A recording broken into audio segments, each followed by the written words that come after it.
बड़ा चालाक है, आगे का वार आपके ऊपर कर रहा है। पर उपदेश कुशल बहुदेव पर उपदेश कुशल बहुदेव आचरही उपदेश बड़े बड़े हैं, लेकिन उस उपदेश का पालन उनके स्वयं के जीवन में नहीं है। छोटी छोटी बातें महाराज जी ने रखी हैं, तो उनको भी एक दृष्टि डाली देता हूँ। हाँ व्यास जी की आवाज लगती है, बहुत सुंदर। आपने कहा कि देखो, अगर वो भगवान है, परमात्मा है, तो उसके लिए तो एक सिद्धांत है, चौपाई पड़ी कि सोचा नहीं। तुम कह लगे अगर उसको जलाना होगा तो वो हमको जला देगा। देखो महाराज, उसको जरूरत आपकी नहीं है, आपको उसकी जरूरत है। तोड़ने वाले को परशुराम जी की जरूरत है कि परशुराम जी का तोड़ने वाले की जरूरत है? ठीक ठीक समझिए थोड़ा। तो वो जनावे कि तुम जानो, ध्यान देना, संसार के व्यक्ति को जानना हो अथवा न जानना हो, उसके लिए मेरे द्वारा कोई बाध्य नहीं है। जानो चाहे न जानो, लेकिन भगवान का सब लोग जरूर जानो। हमारे कार्यक्रम की शोभा को बढ़ा रहे हमारे ग्राम प्रधान, निश्चित मैं इनको बधाई देता हूँ। इन्होंने तीनों दिन पूरा समय रामलीला को दिया। जब से रामलीला शुरू हुई, तीनों दिन समाप्त वही जान जाता है। देखो महाराज, वो जनाता तो है, ये तो सत्य है, लेकिन जानने का पहले जीव को प्रयास करना होता है, क्योंकि परमात्मा तुम्हारे पास आएंगे, इसमें कोई शंका नहीं है। लेकिन कम से कम तुम भी तो अपना एक पैर ईश्वर की ओर बढ़ाओ, और जब तुम एक पैर ईश्वर की ओर बढ़ाओगे तो ईश्वर तुम्हारी ओर भी एक पैर बढ़ाएगा। क्योंकि लोग कहा करते हैं, प्रबल प्रेम के पाले पड़कर प्रभु को नियम बदलते देखा, और निज का मान टले टल जाए, भक्त का मान न टलते देखा। तो आपको बढ़ाना पड़ेगा। उसकी आवश्यकता नहीं कि वो जनाब है, आपकी आवश्यकता है कि आप उसको जानो। ये आपकी आवश्यकता है, क्योंकि प्यासा वो नहीं है, प्यासे आप हो। तो प्यासा कुएं के पास जाता है, कुआं कभी प्यासे के पास नहीं आता है। रही बात आपने कहा वो आ गए हमारे सामने, और जब वो अपनी प्रभुता अपना ऐसा कुछ दिखाएगा तो उसमें तुमको फिर कहने की कोई आवश्यकता नहीं, हम उसको स्वीकार कर लेंगे। अब यही तो समस्या है कि आया तो था, लेकिन जब देख ही नहीं पाया तो कहाँ आया था? आया था, ऐसा नहीं कि नहीं आया था। वो अगर ना आया होता तो ये स्थिति नहीं होती। क्योंकि अब मेरा चरित्र वहां तक पहुंच गया जहां पर हमको ये कहने का अधिकार है। हमने अपने चरित्र का निर्वहन किया है, क्योंकि धनुष टूटा तोड़ा है रघुनाथ जी ने, और रघुनाथ जी आपके सामने आए थे, लेकिन दुर्भाग्य से तुम उनको, अब उन्होंने अपना दर्शन भी कराया था, अपने प्रभुता का भी दर्शन कराया था। अगर प्रभुता का दर्शन न कराया होता तो ये पंथ का दर्शन न होता। कौन सा है, कौन सी पंक्ति है दासी? वाचार कहते हैं, जिसमें राम जी आए तो राम ही चितई रहे थकिलोच, राम ही चितई। जिसमें राम जी आए, क्योंकि तोड़ा राम जी ने, और राम जी आए तो राम ही चितई रहे थकी। नेत्र थक गए, क्या देख करके? राम जी के रूप को, और रूप अपार, रूप अपार, अपार आमाने नहीं, जिसका कोई पारावार नहीं है। जान वहीं से लेना चाहिए। क्या आप ब्रह्मचारी हो, और ब्रह्मचारी का रूप सौंदर्य से कोई लेना देना नहीं होता है। ब्रह्मचारी का रूप सौंदर्य से कोई लेना देना नहीं है। लेकिन महाराज जी के नेत्र थक गए, नेत्र की पलकें गिर गई। राम ही चितई रहे थकिलोच, और रूप अपार मार मत। ईश्वर अपनी कृपा बताता नहीं है कि मैं कृपा कर रहा हूं, उसकी कृपा का एहसास करो, उसकी कृपा की अनुभूति करो। और जब अनुभूति करोगे तो कृपा का दर्शन होगा, अगर अनुभूति नहीं करोगे तो कृपा का दर्शन तुमको कभी होने वाला नहीं है। अनुभव करो उसकी कृपा का। और यही दुर्भाग्य से आपने अनुभव नहीं किया। आया तो था, उसने बताने का, उसने अपना दिखाया तो, लेकिन अब समस्या है, भाटे में तो 2.5 हाथ का लड़े हो लाड़ा। तो अब समझ में आई तो कैसे छोड़ा बनाइए अपन करो। बाकी मेरे कहने का अर्थ केवल इतना महाराज कि लड़ाई लड़ो, चाहे वह कोई दिक्कत नहीं आए, लेकिन बचा के लड़े कहूँ का फायदा जिंदगी के हाथ हो बैठा। भाई चूंकि तोड़ने वाले को हम जानते हैं इसलिए बता रहे हैं। इनको भी जानते हैं, गुरु जी ने बताया है सब हमको। इनको भी मालूम है, तोड़ने वाले को भी मालूम, ये उनकी क्षमता मालूम है, वो भी मालूम है। क्योंकि विश्वामित्र जी ने कल भोजन मुनिवर विज्ञानी कहन लगे तो कथा पुरानी तो पौराणिक कथाओं में सबकी कथाएं हुई हैं। पौराणिक पुराणों की इतनी कथाएं, वो पुराणों की इतनी कथाएं सुनी है, तो उसमें इनकी भी कथा का वर्णन किया है। तो हमने इनको भी सुना, उसको भी देखा है। मेरा परामर्श है, अब लड़का जान के माने चाहे न माने। और यही बात नारद की और हरि की युद्ध की हुआ था, तो उसमें किसी न किसी ने तो आदेश, किसी न किसी ने तो उसका रास्ता निकाला होगा, बताया होगा ये भगवान है जिनसे लड़ जाए। बताने वाला भी कोई ना कोई व्यक्तित्व होगा, उसको समझना चाहिए। एक बार मैंने पूछा था कहां से आए हो, व्यक्ति ने कहा जानता नहीं हूं। मैंने कहा जाना कहां है, उसने कहा मैं ये भी नहीं जानता हूँ। मैंने कहा कैसे व्यक्ति हो, कहां से आए हो, कहां जाना है, आपको जानकारी नहीं है। उस व्यक्ति ने कहा ये मेघ है, बादल, ये पानी बरसाते हैं और पानी की बूंद धरती पर गिरती है और धरती पर गिरने के बाद में पानी की बूंद का प्रयोग इन सांसारिक लोगों के द्वारा किस रूप में प्रयोग किया जाता है वो मेघ नहीं जानते हैं, तो हम कैसे जान जाएंगे। आइए कुछ पंक्तियां सभा के बीच में प्रस्तुत है। हृदय में विश्वास है सबको अच्छी लगेगी।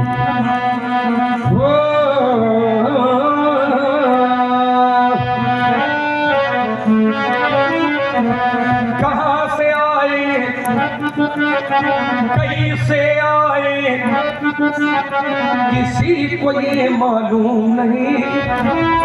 कहां से आए, कहीं से आए, किसी को ये मालूम नहीं। अब कौन बूंद मोती बन जाए, ये इनमें हो को मालूम नहीं।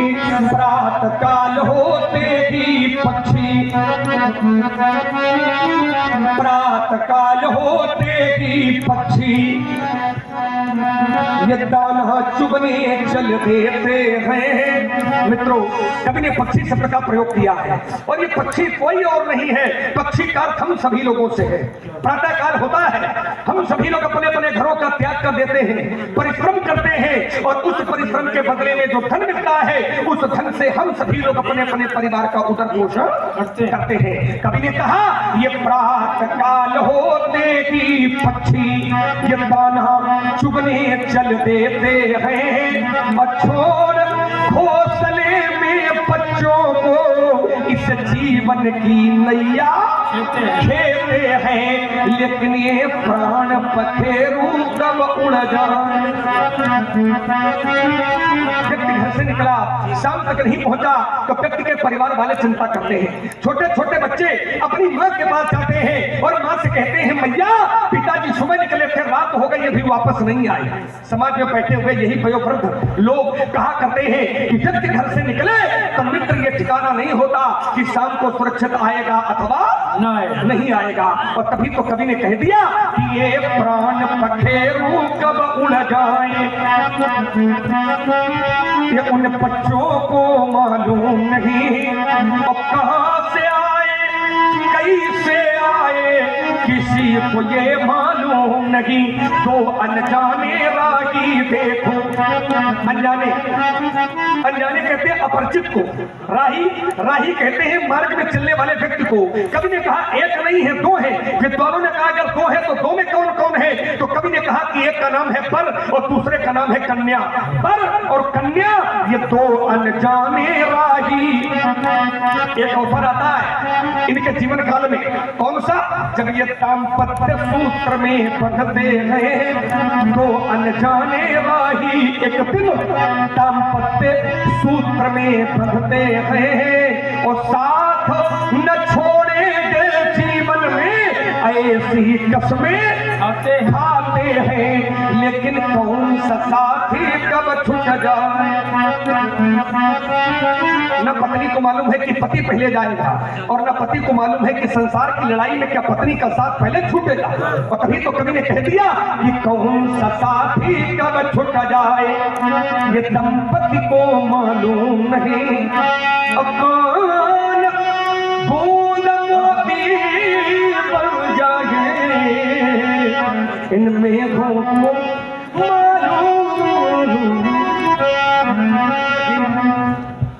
राजकुमार लक्ष्मण, तुमने कहा कि धनुष तोड़ने वाले व्यक्ति की आवश्यकता हमें है, उसको हमारी आवश्यकता नहीं है। ये तुम्हारा एक सबसे पहला चिंतन था। एक बात तुम्हें बताएं, अगर धनुष तोड़ने वाले को तुम उस सत्ता से जोड़ रहे हो और जहां की तुम विवेचना कर रहे हो, तो ये मत कहो कि उसकी आवश्यकता हमें है, उसको हमारी आवश्यकता नहीं है। अगर हमारी आवश्यकता न होती उसको, तो फिर परशुराम का मिथिला में उपस्थिति भी परशुराम की ना होती। कहीं ना कहीं से उसको ये लगा था कि परशुराम की आज ऐसे समय आवश्यकता है, तभी परशुराम महेंद्रगिरि पर्वत से यहाँ पर आए। और इसको मैं प्रमाण किए देता हूं। जब धनुष टूटा है और सीता ने उसके गले में जयमाला पहनाई है, तो स्थिति क्या थी? कुछ लोग कह रहे थे सीता को छीन लो, दोनों भाइयों को पकड़ के बांध दो और जनक को जीत लो। तो कुछ राजा ऐसे भी थे जो धनुष तोड़ने वाले के पक्ष में थे और कह रहे थे यह न्याय नहीं है। तो जो सीता को छीनने के लिए तैयार थे, वो हाथ में अस्त्र शस्त्र उठ पहनी, सना हमारे होता कवच, कवच पहन करके खड़े हो गए युद्ध करने के लिए। तो मिथिला में राजाओं के हो गए दो भाग हो गए राजाओं के। अब आज यहाँ विश्व के राजा आए हैं और विश्व के राजाओं के बीच दो भाग हो गए। तो परिणाम सीता के स्वयंवर में विश्व युद्ध की स्थिति आ गई। विश्व युद्ध, जो कि राजाओं के दो भाग और दोनों भाग एक दूसरे के विपक्ष में, विश्व युद्ध की परिस्थिति। अब विश्व युद्ध में कितनी बड़ी हानि होती है, जरा कल्पना करके देख लो। तो धनुष तोड़ने वाले ने कहीं न कहीं से विचार किया होगा कि इस विश्व युद्ध को कैसे रोका जाए। तब एक ही विकल्प आया है कि अगर परशुराम जी यहाँ आ जाए, तो परशुराम सारे राजाओं के विजेता है और परशुराम को देखकर सारे राजा अपने अपने आसन पर बैठ जाएंगे और विश्व युद्ध की परिस्थिति यही रुक जाएगी, इसी जगह रुकेगी। तो क्या है, तेई अवसर सुन शिव धनु भंगा, आयो भ्रकुल कमल पतंगा। और जैसे ही हम आए तो देखत भृगुपति बेश कराला, उठे सकल भय विकल्प हुआला, पितु समेत कई निज नामा, और लगे करण सब दंड प्रणाम। कहा विशुद्ध खत्म, विशुद्ध समाप्त। तो कहीं ना कहीं से उसको हमारी आवश्यकता थी, तभी हम यहाँ पर आए थे। तो ये मत कहो कि उसको हमारी आवश्यकता नहीं थी। अगर उस सत्ता से तुम पूर्ण परिचित हो, तो यदि परशुराम को उसकी आवश्यकता है, तो उसको भी परशुराम की आवश्यकता है। इसलिए ये मत कहो कि हमें उसको हमारी आवश्यकता नहीं है। ऐसा नहीं हो सकता राजकुमार। तुमने कहा कौन बूंद मोती बन जाए, ये मेघों को मालूम नहीं। देखो, ये सब प्रारब्ध है। किसी भी इंसान को अपने पूर्व जन्म की परिस्थिति पता हो आवश्यक नहीं है। अव्यक्तादि भूतानि व्यक्त मध्यानि भारत, अव्यक्त निधान देव तत्व का परिदेवना, ब्रह्मवाणी में कहा गया। जन्म के पहले आप कहाँ थे? जन्म के पहले कहाँ थे? एक ही उत्तर, हम अव्यक्त थे, हमें पता नहीं हम कहाँ थे। मरने के बाद कहाँ जाओगे? एक ही उत्तर, हम अव्यक्त हैं, हमें पता नहीं हम कहाँ जाएंगे। तो जब जन्म के पहले अव्यक्त, तो मरने के बाद अव्यक्त, तो बीच में हुए तुम केवल व्यक्त, तो तत्व का परिदेवना।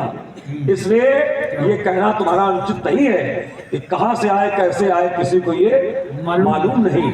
पर एक बात सार्थक है, क्या कि हर एक व्यक्ति प्रारब्ध बस कर्म बंधन से बंध करके ही यहाँ आता है, और जिसके साथ उसके प्रारब्ध कर्म जुड़े होते हैं उन्हीं व्यक्तियों से मेल मिलाप होता है, उन्हीं से जुड़ाव होता है।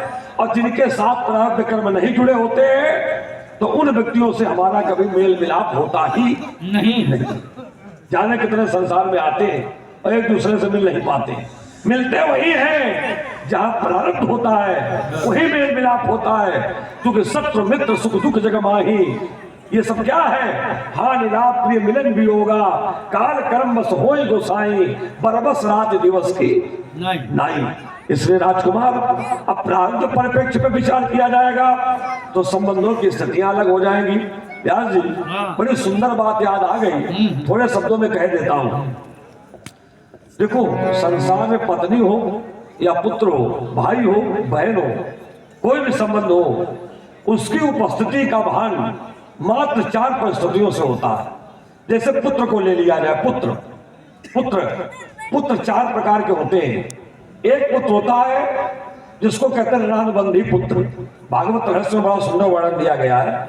दूसरा पुत्र होता है उदासीन पुत्र, तीसरा पुत्र होता है शत्रु पुत्र, चौथा पुत्र होता है सेवक पुत्र। ये पुत्र 4 प्रकार के होते हैं। अब किसके घर में कैसा पुत्र है, परिभाषा हम बता रहे हैं, लगा तुम लोग लेना। हाँ, पहला पुत्र होता है ऋणानुबंधी पुत्र। इसकी पहचान क्या है? अगर घर में कोई ऐसा पुत्र पैदा हो जो बाल्यावस्था से ही बीमार रहे और जिस पर बहुत धन आपका लगे, तो समझ लेना ये ऋणानुबंधी पुत्र है। आपने इससे ऋण लिया था, पूर्व जन्म में ऋण चुकाया नहीं था, पुत्र बनकर के घर में आया है, और जिस दिन ऋण बराबर हो जाएगा उस दिन वो बीमारी मुक्त हो जाएगा अथवा आपसे संबंध विच्छेद करके चला जाएगा। ऐसी संतान होती है ऋणानुबंधी पुत्र। दूसरा, इसको कहते हैं शत्रु पुत्र। शत्रु पुत्र क्या है? जब कोई शत्रु पूर्व जन्म का अपना बदला नहीं ले पाता है तो घर में पुत्र बनकर के आता है, और फिर वो क्या करता है? घर की सारी संपत्ति बेच करके सब बर्बाद कर देता है, कुल की गरिमा को मिट्टी में मिला देता है, माता पिता गुरुजनों का अपमान करता है। अगर ऐसे संतान घर में आ जाए तो समझ लेना ये पूर्व जन्म का शत्रु है जो बदला लेने के लिए हमारे घर में पुत्र बन करके आया। एक होता है उदासीन पुत्र। इसकी परिभाषा ये है कि इसके बहुत प्रारब्ध कर्म नहीं होते, अल्प प्रारब्ध कर्म को लेकर के आता है। इसकी पहचान क्या है? विवाह होने के बाद जो अपनी पत्नी और अपने बच्चे लेकर के किनारे हो जाए, अब माता पिता जिए चाहे मरे कोई मतलब ना रखे, ऐसे संतान अगर हो तो समझ लेना ये उदासीन पुत्र है। और एक होता सेवक पुत्र। इसकी परिभाषा क्या है? ये अपनी सेवा का ऋण चुकाने के लिए घर में पुत्र बनकर के आता है। यदि आप इसको बंटवारे में कम नहीं दोगे, इसका अपमान भी किया जाएगा, तो इसकी सोच यही कहेगी कि हमारे माता पिता हैं, इनका सम्मान करना हमारा परम धर्म है। ऐसी संतान हो तो उसको सेवक पुत्र कहा जाता है। क्या बात है, क्या बात। ये है पुत्रों की परिभाषा। ऐसी परिस्थितियां संबंधों के संसार की हैं। अगर गहराई से विवेचना की जाएगी तो सारी परिस्थितियां स्पष्ट रूप से हमारे पुराणों से ही प्राप्त हो जाती हैं। इसलिए राजकुमार लक्ष्मण, तुमने एक काव्य पढ़ा है, इससे से जुड़ करके 4 पंक्तियां तुम्हें हम लिए देते हैं।